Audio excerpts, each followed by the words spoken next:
Hi, once again, we're back. This is officially my very first video um, from MAD or Making a Difference. And earlier, I discussed with you kind of somewhat of the content that will be included in the videos that I facilitate. So I just wanted to, for those of you who are watching, namely youth, and anyone who actually works with young people. My goal and objective and primary desire is to encourage you to know that you're loved, to know that you're cared for, and that people are supporting you. They're behind you in your efforts and your goals. So, with this very first official video, I wanted to start off with giving somewhat of a testimony of my life so that there's some sort of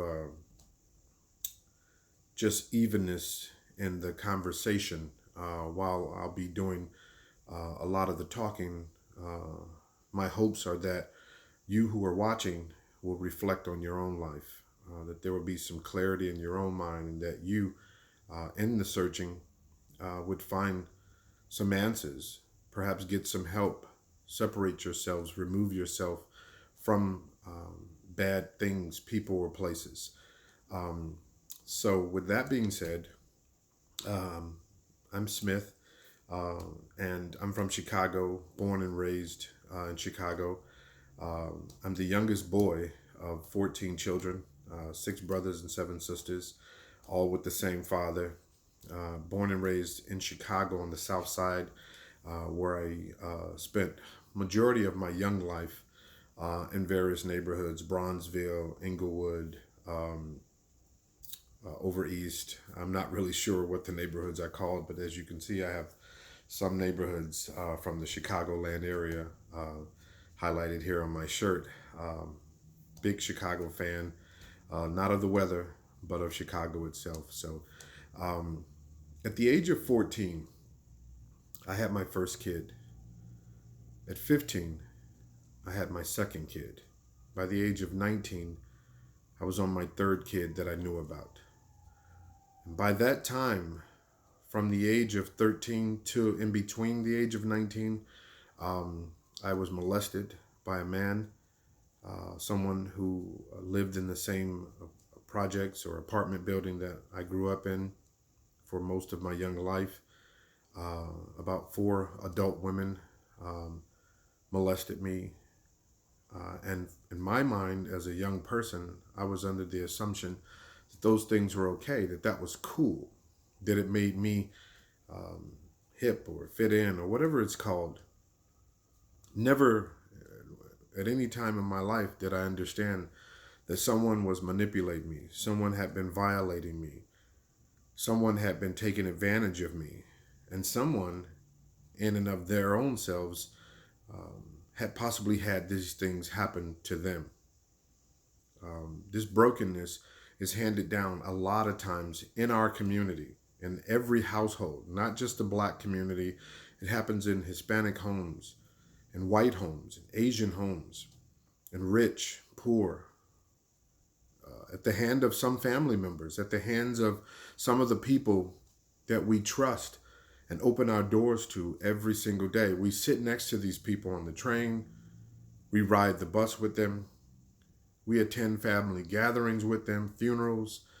And so these are just some of the things that took place in my life.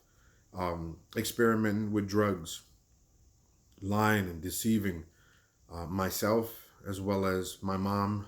I grew up in a single family home where my mom was the sole provider of all of my needs, my brothers and sisters, and where I grew up watching my brothers and sisters, who were older than me, of course, experiment on drugs, promiscuous, lying, disobedient, defiant, rebellious, in whatever ways and what for whatever reasons we were towards a woman who gave everything, who loved us unconditionally. My father was in and out of my life through picking us up or dropping off money that he loaned my mom and her boyfriend at the time, who would later become her second husband, possibly the only other man she'd ever loved outside of my dad, who later was also leading a double life, um, and destroying my mom emotionally.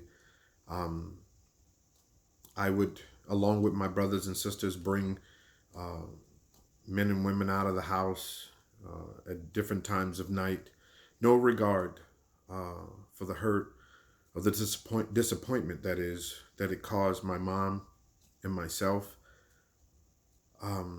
No regard for authority, participating in gang activity, although I never really considered myself a gang member, but I did participate in some of the foolishness. And so I watched and grew up watching my brothers, a couple of them, participate in this life. And I would see nothing that made any sense. I saw nothing that was of any substance, that had a future, a better outcome. And so I later would draw myself more towards music, and hanging out with kids outside of the neighborhood from different ethnic backgrounds, trying to find out if the world was different. Because in my mind, from the way I was growing up and what I saw around me, people of color, there was nothing. There was nothing for us. We couldn't attain to a higher education, a higher status in the workforce, better home, better way of living. And all of these things clouded my mind, because for the same reasons that it clouds the mind of a lot of those who are experiencing or grew up or living or felt or believe the same things. And so these are the things that are still being handed down. And the only difference is the lies have gotten much worse. The brokenness is a lot more commonplace. People are desiring to take their lives because of the pain is so unbearable. And no one in the family knows about this. No one in the family even seeks to understand that this is taking place, because they too are trying to run from the pain and from the hurt. They're in denial. Maybe some of you, young or old, whatever your status or background is, right now, you're probably nodding with me saying, yeah, I know where you're coming from. I felt that pain before, and I still feel that pain. And so if you're a young person and you have a child, or you've been molested by someone who you've trusted, your family trusted, an adult, or someone the same age, or maybe just a couple of years older than you, maybe during a sleepover, it's not your fault. It doesn't make you weak to have experienced such a thing. We are human beings, and our minds and our hearts are so bent on doing what's wrong that it becomes sometimes the norm to do wrong, to actually do drugs. For a lot of us, I know it was for me, but for a lot of young people, it's to run, it's an escape, it's a getaway, it's freedom. And it's almost as if it removes the weight that you carry for whatever reason. I know for myself, I needed my dad in my life. I longed to have him in my life.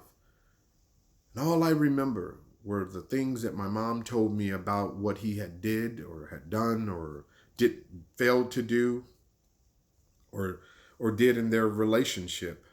And all I knew was that I didn't want to be around him. And those things put a distaste in my mouth for my dad, because I didn't understand why he would do such a thing to such what I felt or believed was a great woman who would do anything for her children. And so I sought out to get to know who he was and to spend time with him and to understand why he would do such things. And upon getting to know him, he had acknowledged to me that he was guilty of such things or certain things, but his actions were not done alone, that my mom played her part. And so I would confront her and ask.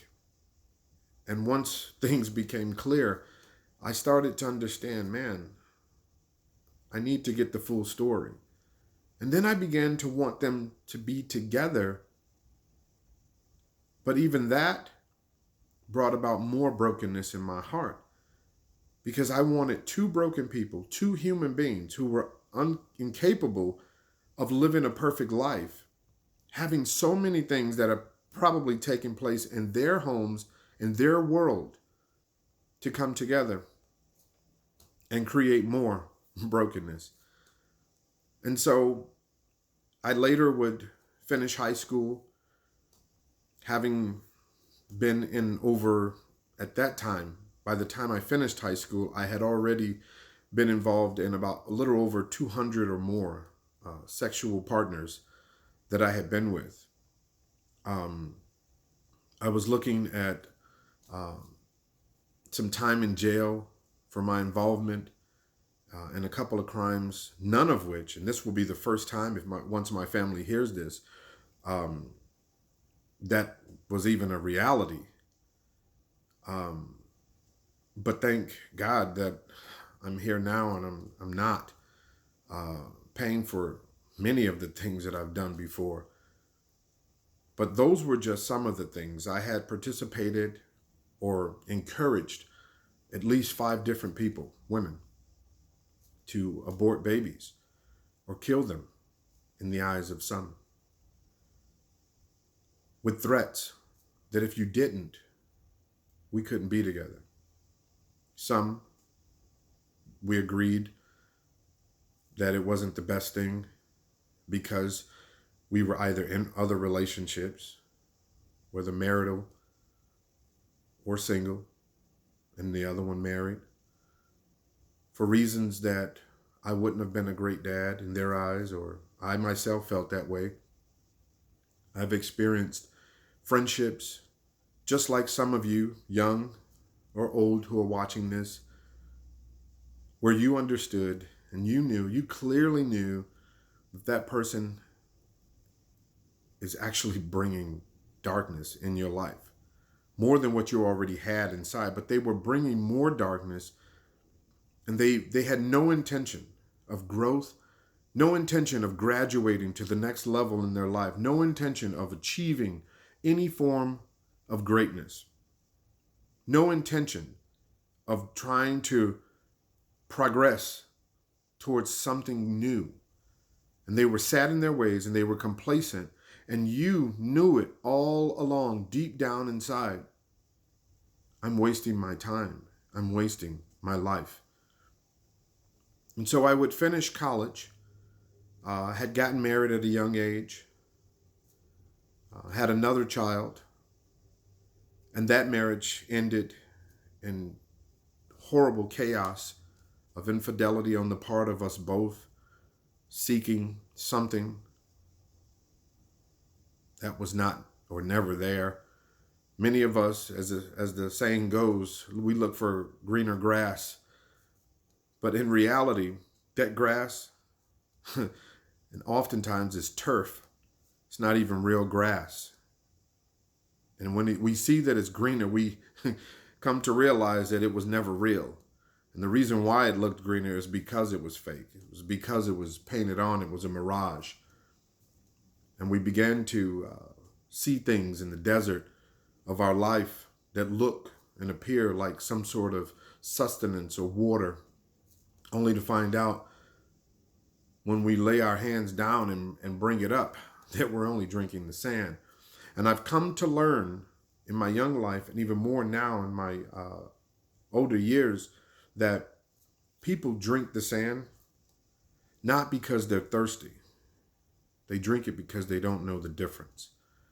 And so some of my goals with this video, in the midst of my testimony here and there of my own life and sharing parts of my own life, my purpose or intent, that is to encourage you to know that your life, your experiences are nothing new, not to minimize them, but that you're not alone.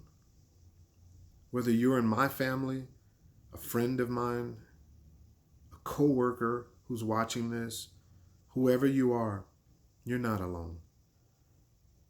And you're what you might feel is a bad situation, a bad relationship, a bad friendship, whatever it is, you're not alone. And there are other people. I'll be the first to raise my hand. I cry. I get sad. And I ask myself, and I question myself many, many, many times throughout my life, what did I do wrong? Where is God in all of this?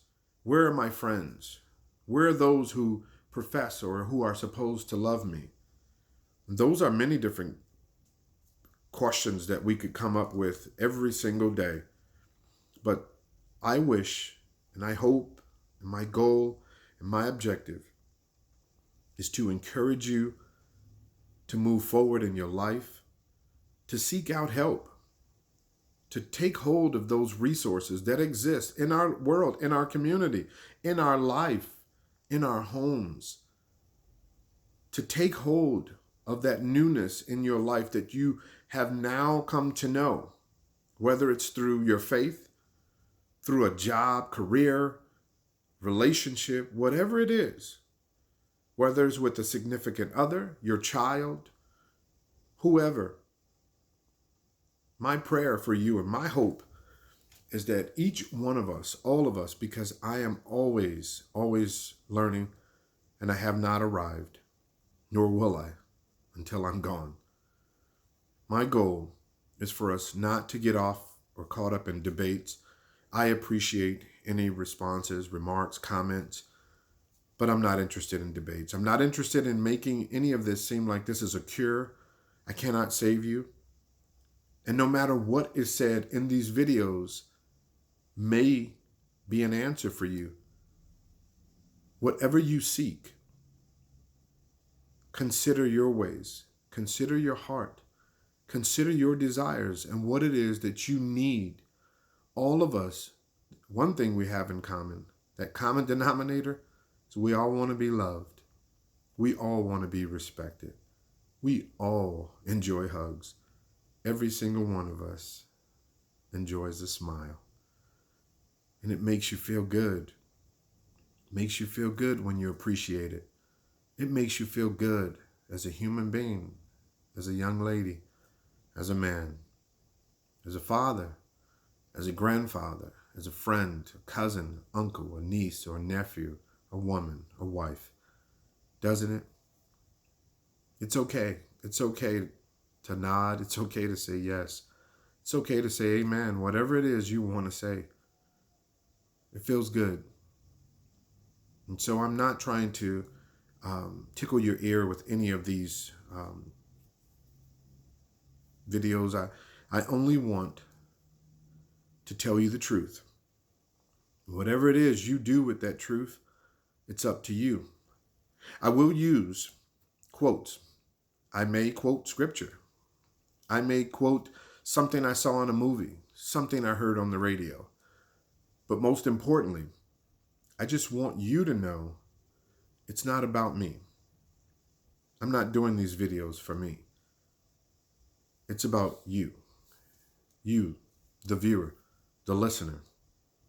I hope to gain nothing from this other than to know that someone smiled, someone changed their mind, someone went the other way. They did a 180 as opposed to a 360. Someone got help, someone found hope, someone felt loved, someone said no to wrong, to mistreatment, to hypocrisy, to deception, to lies, to hurt, to pain, to suffering, to abuse, to drugs, to alcohol, Whatever it is that you are in need of or longing and desiring deliverance from, it exists. It exists for you. It exists for us all. And I don't care where you're from. You're worthy. You deserve it. We were made for so much greatness. We were made to be some of the greatest creations that we see and we witness in the world. Of all of God's creation, all of us, mankind, is his most prized, because it is us whom he desired to recreate more of his mind, his heart, his love. And I know some of you have different things that you believe in. I'm not here to debate that. I'm not here to argue with that. I have my feelings and understanding and conviction about who God is, who I am, my place, and my role as a human being on this earth. And I'm very confident in that. So I want these things so far to be a catalyst for what's to come. I will not be using any scripts. I'm not using any cards. I just want to talk to you. I want to sit with you wherever you are, in your home, your living room, wherever you are. And I just want to cause you, stir within you some thinking, a process, a mindset, a heart that begins to start feeling healing and comfort, that longings will be fulfilled, but that you would know more than anything, all of the things that have come at you or people brought to you that you didn't ask for, that you didn't bring into your life, it's not your fault. If you're a young man out there right now, or a young lady, and you've been in need of knowing or hearing from an adult that you're not trash, you're not garbage, that you matter, I want you to know that you do. If you're fighting a case in juvenile court, adult court, you have a child and you're living with your parents, if you're living with your grandmother, if you're living with your aunt, if you're living with a family member, because your parents, the men and women who came together that were used to create you, walked away from their responsibilities, got caught up in bad choices themselves, it's not your fault. If you are one of my children and you're watching this, and for the first time, you've wanted to know the heart of your dad, I want you to know that you're loved also, that I've always loved you, that you matter to me, and you always have. And if you're a friend or a family member, I pray that if it's something you didn't know about me and you've wanted to know about me, well, this is my heart. This is my life. This is what I was called to do. This is what I meant to do. I want to share with you all on this first night together what it was that sparked my desire to do these videos. Recently, I went and spoke at a high school, an alternative high school, where I spoke to some young men and women and tried to plead with them to run from making bad choices, to run from men and women who are out to hurt them, whether it's older men towards young women, trying to be sexual with them in any kind of way through manipulation and lies and deception, and traffic them or use them for sex, or young men who are following after other adult men who are trying to use them to take a gun or take a case for them so that they don't go to prison, but the young man's life is thrown away. I spoke to these young people and encouraged them. And I wanted them to understand, and I want you to know also, whether you're young or old, if you're working in the field of social service, I hope this inspires you. Everything that you do can make a difference. and what you say and what you do and how we live in the presence of others is such a living testimony. We are walking books in the presence of other people, and they are reading us, and they are looking at the cover of our lives. And some of them, in so many cases, in so many ways, long to be a part of the story that we're portraying. And they don't want to finish.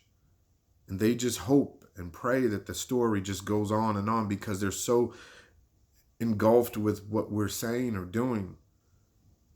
And so young people, if there are people in your life who live like that and love like that, then run towards that light. Don't hide. Don't make bad choices anymore. You don't have to. You're not garbage. And if some people walked out of your life or away from you, there's many of us who do care, who won't hurt you, who will show you true integrity. And so I pray that this inspires you. And so with that, I want to close with this. I know I said that these videos would be 10 minutes, but hey, those of you who know me, yeah, you know that once I'm talking about something that is truly an inspiration to me, I have to share it.